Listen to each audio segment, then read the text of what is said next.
Olá! No mundo do desenvolvimento de software, a complexidade pode virar um verdadeiro monstro, sabe? Difícil de entender, é mais difícil ainda de dar manutenção. Mas e se existisse um jeito de domar essa fera? É exatamente isso que a gente vai explorar hoje. Uma solução super elegante para esse desafio. A pergunta que não quer calar é essa, né? Como é que a gente consegue gerenciar essa complexidade toda dos sistemas de hoje em dia? Como é que se constrói algo robusto, complexo, sem se perder no meio do caminho? E mais, como manter a sanidade e a produtividade do time? A resposta, olha, não é nem uma tecnologia da moda, não. É um princípio bem mais fundamental. A solução é uma ideia que parece simples, mas é extremamente poderosa.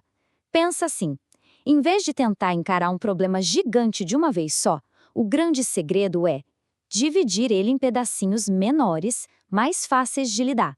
E é exatamente essa lógica por trás da arquitetura baseada em componentes. Ok, então vamos mergulhar nisso de cabeça. Para a gente entender essa abordagem, primeiro a gente precisa entender a peça fundamental dela. Afinal de contas, o que é exatamente um componente? Bom, um componente é, na sua essência, uma peça de software independente. Pensa nele como se fosse uma ferramenta super especializada numa caixa de ferramentas, sabe? Ele faz uma coisa só, mas faz aquilo muito, muito bem. E o mais importante, ele já foi pensado desde o início para ser combinado com outras ferramentas para construir algo bem maior. E olha, a analogia com Lego aqui é simplesmente perfeita. É isso mesmo. Assim como a pecinha de Lego, um componente tem aqueles pontos de conexão bem claros, sabe? Os pininhos. Essa é a interface dele. É por ali que ele se encaixa com todo o resto do sistema. E o melhor, sem precisar contar para ninguém os detalhes de como ele funciona por dentro. Agora, o que faz um componente ser, bem, um componente de verdade são estes três princípios-chave. Primeiro, ele junta os dados e as funções que usam esses dados. Tá tudo ali, juntinho. Segundo, ele esconde os seus detalhes internos, uma coisa que a gente chama de encapsulamento. E terceiro, cada componente é único, tem sua própria identidade e pode ter seu próprio estado. É exatamente aqui que o tal do encapsulamento mostra seu poder. Quem vai usar o componente não precisa saber como ele funciona por dentro, só precisa saber o que ele faz. E, gente, isso simplifica tudo de um jeito absurdo. Desde que a interface seja respeitada e o resultado seja o que se espera, o que acontece lá dentro pode ser uma completa caixa preta.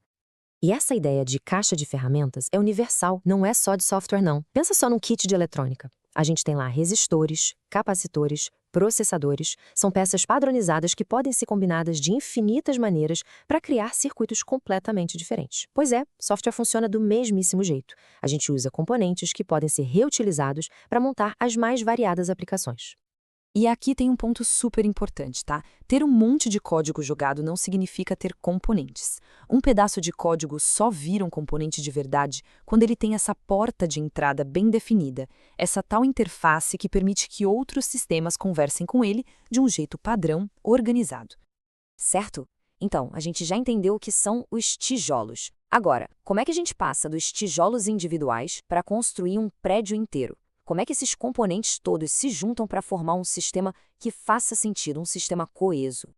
Para isso, a gente precisa diferenciar duas visões, dois níveis de zoom. Primeiro, tem a arquitetura de sistema. Pensa nela como uma visão macro, o mapa completo de todos os sistemas e componentes de uma empresa e como eles se ligam. Depois, tem a arquitetura de componentes. Esse é o zoom, é o projeto detalhado que mostra como os componentes de uma aplicação específica se relacionam entre si. Olha só essa imagem. Ela mostra uma estrutura bem clássica de sistemas. Repara nas camadas, como se fosse um bolo. Lá no topo está a interface, aquilo que a gente vê e com que interage. Mais para baixo, vem as regras de negócio, serviços do sistema, e lá na base de tudo é onde os dados ficam guardados. E a grande sacada é que essa abordagem com componentes não se limita a uma camada só, não. A gente pode ter componentes de interface, componentes para lógica de negócio, componentes para acessar os dados. Essa modularidade pode e deve existir em toda a estrutura, organizando o sistema de cima a baixo. Beleza. Então, a gente já tem os componentes e a visão da arquitetura. Mas como é que a gente evita que a construção vire um caos total? A resposta é simples. Com um bom plano, com um projeto. A gente precisa de uma metodologia. E o que é uma metodologia? Bom, basicamente, é o manual de instruções do projeto. Pense numa receita de bolo. Ela dá pra gente um conjunto de processos, de regras, de boas práticas que guiam a equipe. É o que garante que todo mundo esteja na mesma página e que o trabalho seja feito de um jeito organizado e seguro. Esse fluxo de trabalho aqui mostra bem a jornada de uma ideia. Ela nasce, aí vira um requisito, depois é analisada, especificada, só então é que o código começa a ser escrito, depois testado e finalmente vai para o ar. Uma boa metodologia serve justamente para guiar cada um desses passos. E em qualquer projeto é importante saber que existem dois fluxos de trabalho acontecendo ao mesmo tempo, em paralelo. Um é o processo de desenvolvimento, o lado técnico, focado em construir os componentes com qualidade e eficiência. O outro é o processo de gestão, que cuida para que o projeto fique dentro do prazo, do custo e do escopo combinados. E olha, os dois são absolutamente vitais. No final das contas, uma metodologia boa de verdade precisa responder algumas perguntas bem básicas, mas fundamentais. Quem faz o que precisa ser entregue e quando? Como o trabalho deve ser feito e onde, com que ferramentas? Se essas respostas não estiverem claras para todo mundo, o projeto tem um risco enorme de sair dos trilhos. Certo. Então vamos juntar todas as peças agora. A gente falou de componentes, de arquitetura e de metodologia.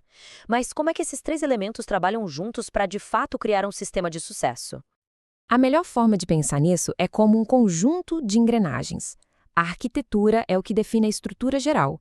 Os componentes são as próprias peças, as engrenagens que preenchem essa estrutura. E a metodologia? É o processo que garante que tudo se encaixe e gire perfeitamente.